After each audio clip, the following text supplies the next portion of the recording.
Olá pessoal, muito prazer conhecê-los. Eu sou Rafael Mendonça, professor de Direito do Consumidor, e a gente vai cair dentro agora dos principais temas. Vamos dar uma passeada pelo direito do consumidor para você arrebentar na sua prova.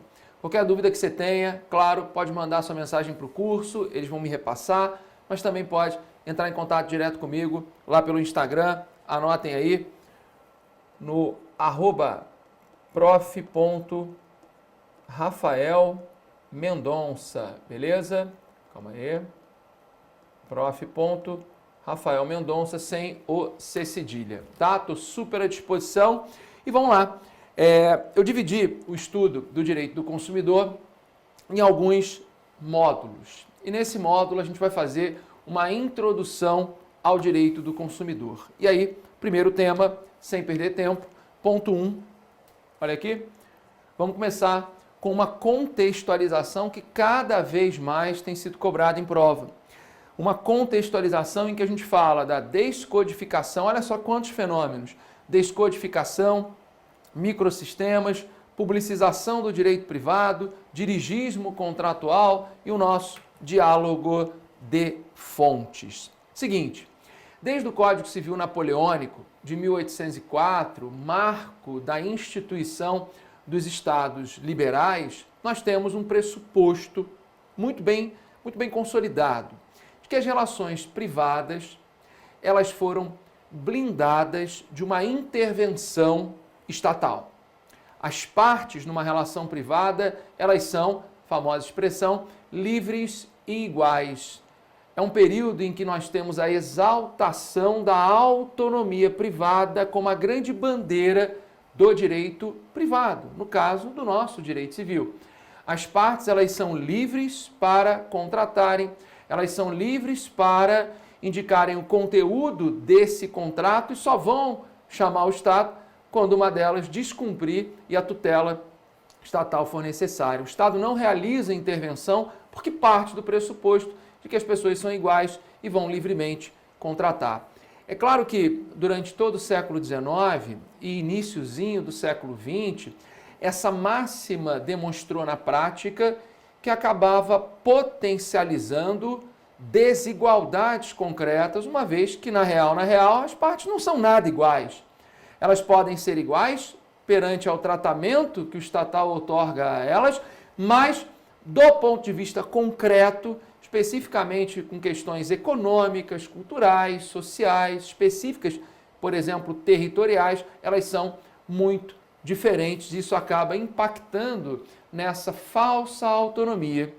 Olha, o início do século XX foi marcado por um reconhecimento de que as relações privadas, o pressuposto do século XIX, de que as pessoas são iguais no âmbito dessas relações privadas, ele deveria mudar, porque isso potencializava muito relações concretas desiguais. Por isso, surge a perspectiva dos estados sociais, com os direitos fundamentais de segunda dimensão, os nossos direitos sociais, que prevêem uma intervenção do Estado nessas relações privadas, através, como eu já disse, desses direitos sociais. E todos vocês conhecem as constituições sociais, a mexicana de 1917, a alemã, a Constituição de Weimar de 1919, instituindo os pilares do nosso Estado social. No Brasil, essa dinâmica tem início na década de 30, com a Revolução de 30, a Era Vargas, aquele papo todo que vocês conhecem muito. E por que a década de 30 é importante no Brasil?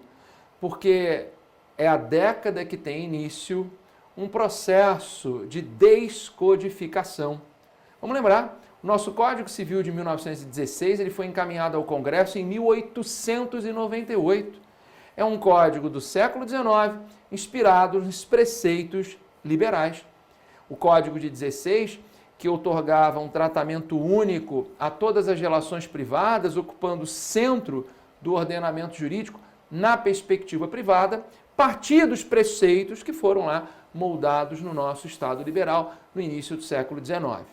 A partir da década de 30 do século XX, há um reconhecimento por parte do Estado brasileiro de que as relações privadas deveriam, de alguma forma, o Estado deveria, de alguma forma, atuar nas relações privadas para diminuir um pouco as desigualdades concretas existentes surge a partir da década de 30 no Brasil, começa o processo de descodificação. A descodificação ela vem com a criação de microsistemas. E esses microsistemas admitem uma tutela diferenciada para algumas situações concretas específicas.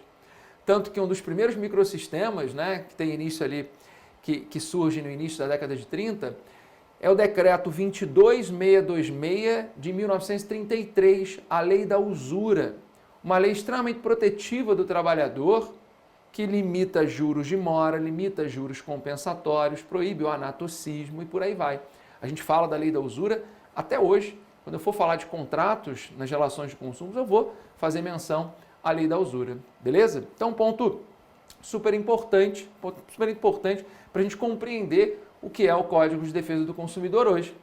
A partir de 30 a gente começa a descodificar, tanto que o Código Civil de 16 começa a perder força, porque não tem mais aderência às demandas contemporâneas. Depois de lá a gente não parou mais. Estatuto da Mulher Casada, Lei de Condomínio Edilício e Incorporação, Lei de Registros Públicos, Lei do Divórcio, Lei de Alimentos, Estatuto da Criança e do Adolescente, Código de Defesa do Consumidor, Lei Brasileira de Inclusão, Estatuto do Desarmamento, Estatuto do Indígena. A gente não parou mais de descodificar. E esse processo de descodificação, com a criação dos microsistemas, é um reconhecimento por parte do Estado que algumas relações concretas merecem uma tutela diferenciada, como ocorre no caso do direito do consumidor. Como ocorre no caso do direito do consumidor. Beleza? Tranquilo? É uma forma que o Estado encontrou de realizar uma intervenção nas relações privadas com o objetivo de reequilibrá-las. Como é que a gente chama esse fenômeno? Intervenção do Estado nas relações privadas com o objetivo de reequilibrá-las. É a nossa publicização do direito privado. Está aqui para vocês, olha. Descodificação, microsistemas, publicização do direito privado. É a intervenção do Estado nas relações privadas com o objetivo de reequilibrá-las. E o Estado faz isso no Brasil a partir da década de 30, com o processo de descodificação, criando microsistemas, e o nosso CDC é um desses microsistemas. E isso acaba estabelecendo um fenômeno chamado de dirigismo contratual.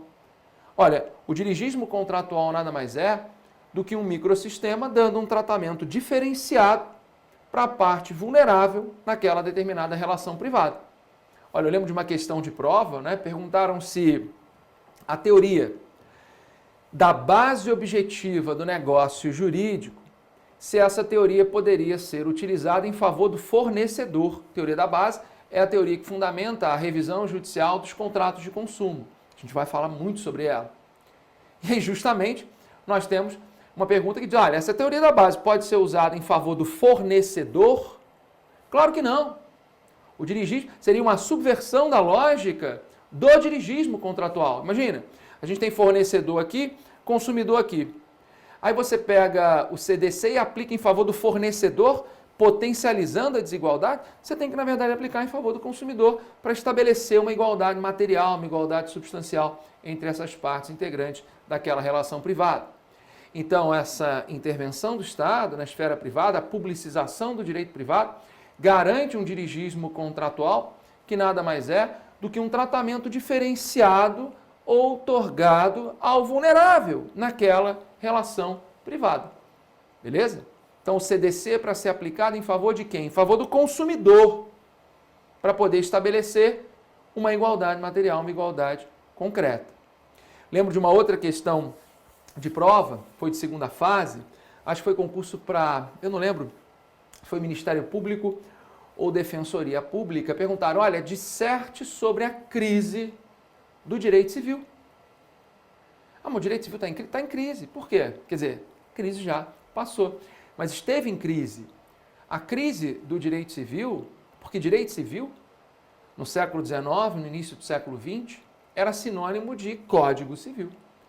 A crise do direito civil é a perda de prevalência do Código Civil na tutela das relações privadas, tendo em vista esse, como Lorenzetti dizia, Big Bang legislativo que o processo de descodificação gerou.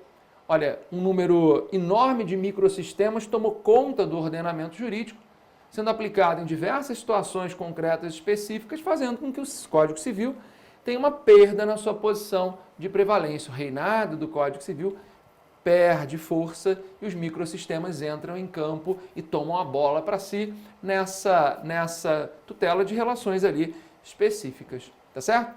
A ideia é um pouco essa. E a partir do momento em que a gente tem no ordenamento jurídico, no que diz respeito às relações privadas, além do Código Civil, vários outros microsistemas, e no Brasil isso aconteceu a partir da década de 30, a gente consegue falar sobre isso aqui, ó. A gente consegue falar sobre o diálogo de fontes, beleza? A gente consegue falar sobre o diálogo de fontes, porque antes, quando nós tínhamos apenas o Código Civil, numa posição de prevalência, né, na tutela dessas relações, ele ia dialogar com quem? Agora a gente tem o Código Civil e um monte de microsistema que podem conversar entre si. Então, a teoria do diálogo de fontes, para você responder qualquer pergunta, sobretudo discursiva, sobre o diálogo de fontes, vamos lembrar, a própria Cláudia Lima Marques, que é quem melhor fala do tema, diz isso, olha, o diálogo de fontes é consequência do processo de descodificação iniciado no Brasil na década de 30 com a criação de microsistemas. Aí a gente vai e cai dentro do diálogo. E eu queria, dentro desse ponto 1 sobre contextualização, fazer uma observação com vocês justamente nesse ponto, sobre o diálogo de fontes, que é questão comum em prova. E o próprio CDC, no artigo 7º, admite o diálogo de fonte. O artigo 7º diz assim, vamos ler. Os direitos previstos nesse código não excluem outros decorrentes de tratados ou convenções internacionais, de que o Brasil seja signatário, da legislação interna ordinária, de regulamentos expedidos pelas autoridades administrativas competentes, bem como dos que derivem dos princípios gerais do direito, analogia, costumes e equidade. E aí vem, basicamente, o parágrafo único, olha, quando a gente for estudar responsabilidade civil, a gente vai lembrar muito dele, porque ele fala sobre uma responsabilidade solidária como regra geral. Mas eu quero ficar agora no caput que fala especificamente sobre o nosso diálogo de fontes. Admite, então, que você, numa relação de consumo, e claro, você diante de uma relação de consumo, o CDC vai regular essa relação, mas nada impede que haja um diálogo com outras leis específicas para aquela situação própria. Em 2006, o diálogo de fontes ele é reconhecido no STF, na ADIM 2591, relatoria do ministro Joaquim Barbosa, uma ADIM famosa que ratificou a possibilidade do CDC regular as relações entre consumidor e instituição financeira, beleza? Então, uma ADIM famosa, querendo se aprofundar no estudo do diálogo, cai dentro da análise da ADIM. Bom, a doutrina também ratifica a ideia de um diálogo de fonte no enunciado 167 do CJF, que diz assim, Conselho da Justiça Federal. Vamos lembrar que esses enunciados, muitos falam sobre o direito do consumidor e eles são doutrina. O enunciado 167, ele diz, com o advento do Código Civil de 2002, houve forte aproximação principiológica entre esse código e o Código de Defesa do Consumidor no que respeita à regulação contratual, uma vez que ambos são incorporadores de uma nova teoria geral dos contratos, E é verdade, se você parar para pensar, basicamente, meus amigos, o Código de 16, ele falava uma língua diferente do CDC. Eles não tinham conversa, né? Olha, o Código de 2002, quando ele vem, ele potencializa a dinâmica do diálogo de fontes, porque ele fala a mesma língua do CDC. Não é à toa que o professor Gustavo Tepedino diz que o CDC é um engenheiro de obras prontas, porque ele se inspirou no projeto de Código Civil que já estava no Congresso desde 1975. Então é claro que o CDC tem a cara do Código Civil, fala de boa-fé, fala de função social, porque ele já consegue, porque ele foi inspirado no projeto de Código Civil e já consegue alcançar as demandas sociais contemporâneas, beleza? Mas a partir disso, o mais importante aqui é a gente conversar sobre as 3 principais formas de diálogo, tá? Aqui, ó. A gente tem 3 formas de diálogo clássicas e aí eu cito por todos os autores, quem melhor fala sobre o tema, a professora Cláudia Lima Marques. E primeira forma de diálogo é o chamado diálogo sistemático de coerência. Diálogo sistemático de coerência. Quando é que acontece? O que quer dizer, né, essa forma de diálogo? Aqui, galera, continuem aí no tablet que eu vou escrever um ponto importante para a sua prova. No diálogo sistemático de coerência, nós temos, deixa eu colocar aqui um azul, que eu acho que fica melhor. No diálogo sistemático de coerência, nós temos uma aplicação simultânea de 2 leis. Nós temos uma aplicação simultânea de 2 leis, em que uma serve de base conceitual para a outra. Imagina, eu entro numa concessionária de veículos e compro um carro, tá? Alguém tem dúvida de que há uma relação de consumo aqui? Há uma relação de consumo, claro. Olha, eu comprei um carro, eu sou consumidor, aquela concessionária de veículos, ela é fornecedora, tudo certo, mas o Código de Defesa do Consumidor tem que regular essa relação? Sim, tem. Há uma relação de consumo, ele vai incidir. Mas o Código de Defesa do Consumidor, ele disciplina o conceito de compra e venda? Não, claro que não. Compra e venda está no Código Civil. Será que a gente pode pegar o conceito de compra e venda do Código Civil e trazer para essa relação de consumo? Claro que a gente pode, fazendo um diálogo sistemático de coerência. 2 leis são aplicadas de forma simultânea num caso concreto em que uma serve de base conceitual para a outra. A ideia é uma ideia muito simples. A segunda espécie de diálogo é o nosso diálogo de subsidiariedade, em que nós temos uma aplicação coordenada de 2 leis, em que uma lei serve de fundamento para a outra. Imagine, o artigo 51 do CDC, ele traz um rol de cláusulas abusivas, um rol de cláusulas que não podem constar, sob pena de nulidade absoluta, num contrato de consumo. Muito bem. Onde é que está o fundamento para que aquelas cláusulas abusivas sejam proibidas? Está no artigo 187 do Código Civil. O 187, dito por Miguel Reale, o artigo mais importante do Código Civil de 2002, proíbe o exercício abusivo de direito. Quando o fornecedor coloca, olha só que legal, quando o fornecedor coloca uma cláusula abusiva no contrato, ele está exercendo de forma abusiva o direito de contratar. Ele está exercendo de forma abusiva o direito de contratar. Então, olha que legal. O fundamento para que as cláusulas abusivas sejam proibidas está no Código Civil. É um diálogo? É um diálogo de subsidiariedade com aplicação coordenada de 2 leis, em que uma acaba servindo de fundamento para a outra. Beleza? Muito bem. E a terceira espécie de diálogo, essa é a que eu mais gosto, né? É o diálogo de influências recíprocas sistemáticas, que ocorre quando conceitos estruturais de uma lei sofrem influência de uma outra. Vamos lá. Quando o Código Civil de 16 estava em vigor, o STJ, para definir consumidor, ele usava a chamada teoria maximalista, que ampliava o conceito de consumidor. Claro, por quê? Porque a intenção do Superior Tribunal era garantir uma maior incidência do CDC, tá certo? Que o CDC repercutisse mais, porque já dialogava melhor com as demandas contemporâneas. E deixar o Código Civil de 16 um pouco de lado. Quando o Código Civil de 2002 entra em vigor, o STJ passa a adotar a teoria finalista, quando muito a teoria finalista mitigada, que reduz a definição de consumidor, reduz o campo de incidência do CDC. Reduz o campo de incidência do CDC.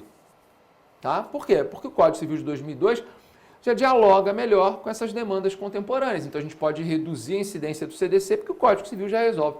Então olha que interessante. O conceito de consumidor aplicado pelo STJ depende do Código Civil que está em vigor. Há um diálogo aí? Claro que há.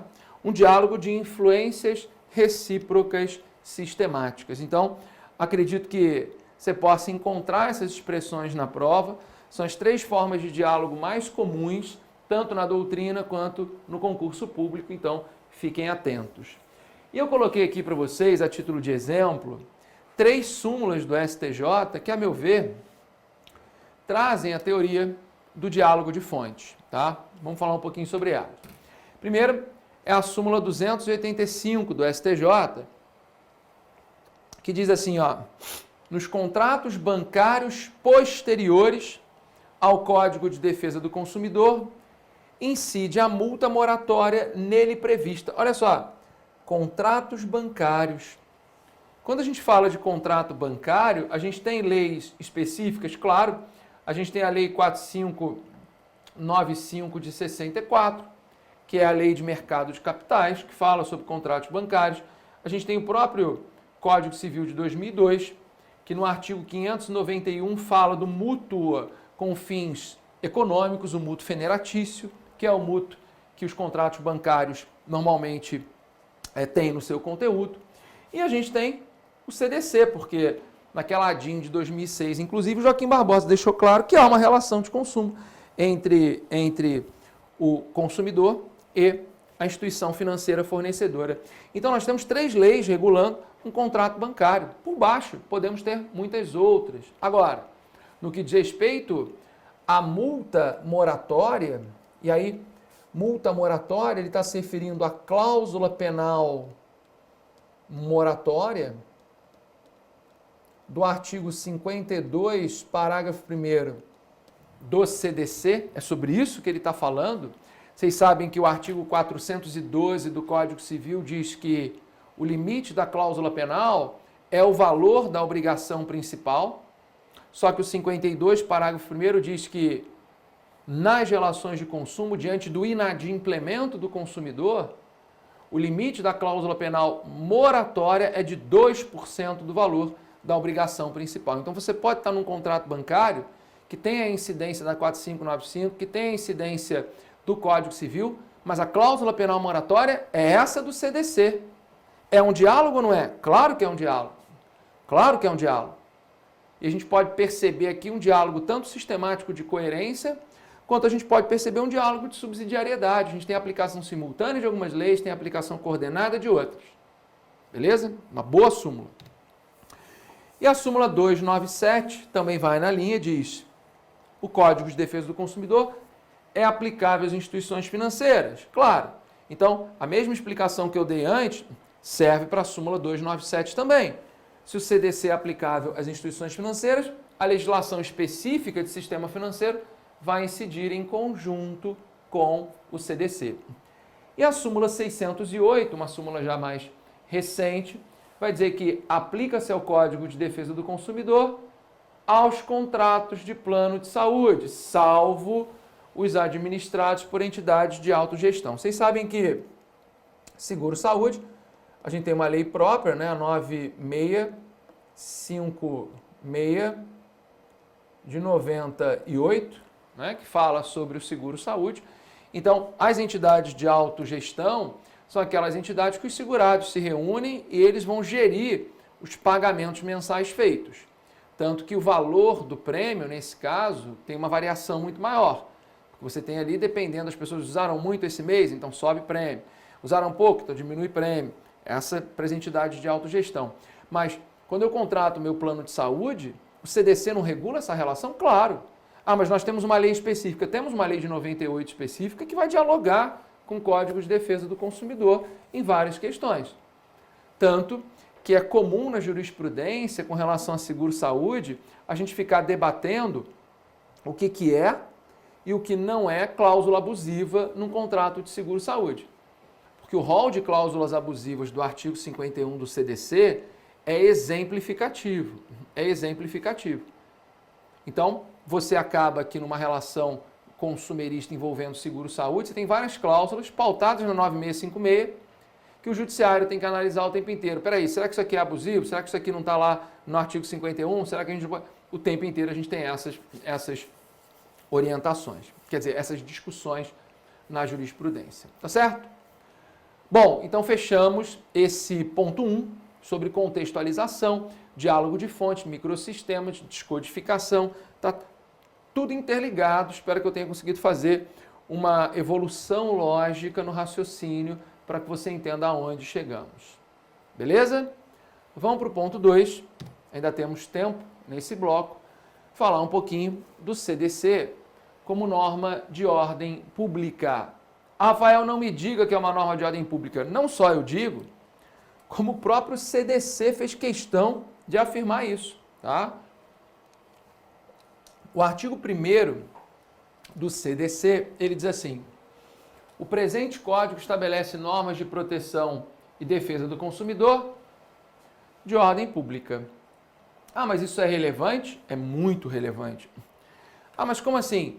Se é norma de ordem pública, as partes não podem afastar a incidência do CDC, beleza, até aí tudo bem, e o magistrado ele pode reconhecer de ofício vários aspectos, vários institutos do CDC. Ele pode reconhecer de ofício várias questões. Tanto que, vamos lembrar do artigo 50 do Código Civil, quando ele fala sobre desconsideração da personalidade jurídica? O artigo 50 diz lá, a desconsideração se dá por requerimento da parte ou do Ministério Público quando lhe couber intervir no processo. Então, a rigor, a desconsideração não pode ser realizada de ofício, mas desconsideração nas relações de consumo pode. Artigo 28 do CDC, embora não fale nada sobre isso, a jurisprudência consolidou o entendimento. Desconsideração pode ser conhecida de ofício numa relação de consumo? Claro que pode. Por quê? Porque são normas de ordem pública. Está no CDC, é norma de ordem pública. Então, as partes não podem afastar a sua incidência e é possível o seu reconhecimento de ofício, beleza? Mas é claro que isso acaba gerando uma série de discussões no STJ e eu trouxe uma delas para vocês enfrentarem comigo nessa observação sobre a súmula 381 do STJ. Vamos analisar um pouco a posição do Superior Tribunal com relação ao CDC como norma de ordem pública, o que isso pode ocasionar na prática. Olha só a súmula 381. Nos contratos bancários, pasmem, olha só essa súmula. É vedado ao julgador conhecer de ofício da abusividade das cláusulas. É vedado ao julgador conhecer a abusividade das cláusulas. Opa! Se é vedado conhecer de ofício, quer dizer então que o CDC não é uma norma de ordem pública? Galera, é. E o próprio STJ nega a súmula 381 com esse argumento que eu estou passando para vocês. É claro que é possível conhecer de ofício uma cláusula abusiva de um contrato de consumo. Por quê? Porque o CDC é norma de ordem pública. E aí eu trouxe uma jurisprudência aqui. Olha aí, galera. A própria jurisprudência da Corte vai de encontro a essa súmula. Olha o que disse aqui o ministro Castro Meira, tá? Uma decisão de 2008 que até hoje vigora. Não haverá julgamento extra petita quando o juiz ou o tribunal pronunciar-se de ofício sobre matérias de ordem pública, entre as quais se incluem cláusulas contratuais consideradas abusivas. Beleza. E ele afasta, como já em outros julgados foi feito, afasta a súmula 381. Então, o CDC é norma de ordem pública, não esqueçam disso.